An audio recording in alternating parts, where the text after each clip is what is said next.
Isaiah chapter 36, verse 1. Now it came to pass in the 14th year of King Hezekiah, that Sennacherib king of Assyria came up against all the defenced cities of Judah, and took them. Verse 2. And the king of Assyria sent Rabshakeh from Lachish to Jerusalem unto King Hezekiah with a great army. And he stood by the conduit of the upper pool in the highway of the fuller's field. Verse 3. Then came forth unto him Eliakim, Hilkiah's son, which was over the house, and Shebna the scribe, and Joah, Asaph's son, the recorder. Verse 4. And Rabshakeh said unto them, Say ye now to Hezekiah, Thus saith the great king, the king of Assyria, What confidence is this wherein thou trustest? Verse 5. I say, sayest thou, but they are but vain words. I have counsel and strength for war. Now on whom dost thou trust, that thou rebellest against me? Verse 6. Lo, thou trustest in the staff of this broken reed, on Egypt, whereon if a man lean, it will go into his hand, and pierce it. So is Pharaoh king of Egypt to all that trust in him. Verse 7. But if thou say to me, We trust in the Lord our God, is it not he, whose high places and whose altars Hezekiah hath taken away, and said to Judah and to Jerusalem, Ye shall worship before this altar? Verse 8. Now therefore give pledges, I pray thee, to my master the king of Assyria, and I will give thee 2,000 horses, if thou be able on thy part to set riders upon them. Verse 9.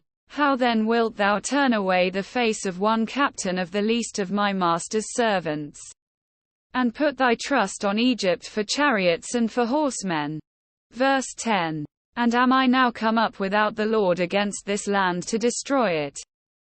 The Lord said unto me, Go up against this land, and destroy it. Verse 11. Then said Eliakim and Shebna and Joah unto Rabshakeh, Speak, I pray thee, unto thy servants in the Syrian language, for we understand it, and speak not to us in the Jews' language, in the ears of the people that are on the wall. Verse 12. But Rabshakeh said, Hath my master sent me to thy master and to thee to speak these words? Hath he not sent me to the men that sit upon the wall, that they may eat their own dung, and drink their own piss with you? Verse 13.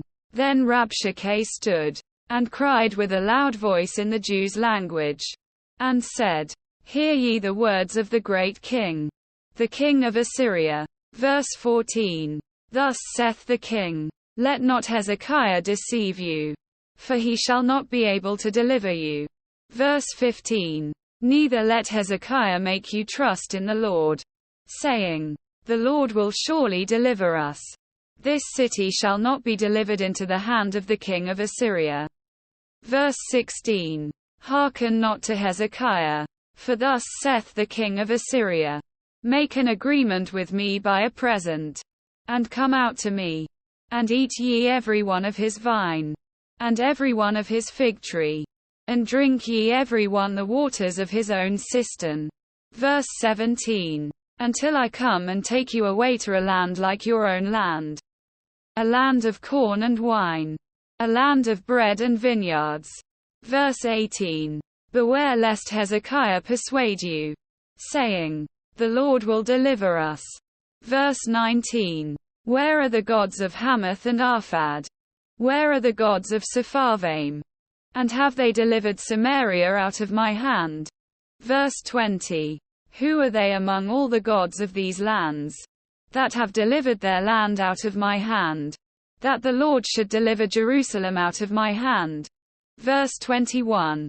But they held their peace, and answered him not a word. For the king's commandment was, saying, Answer him not. Verse 22. Then came Eliakim, the son of Hilkiah, that was over the household, and Shebna the scribe, and Joah, the son of Asaph, the recorder. to Hezekiah with their clothes rent, and told him the words of Rabshakeh,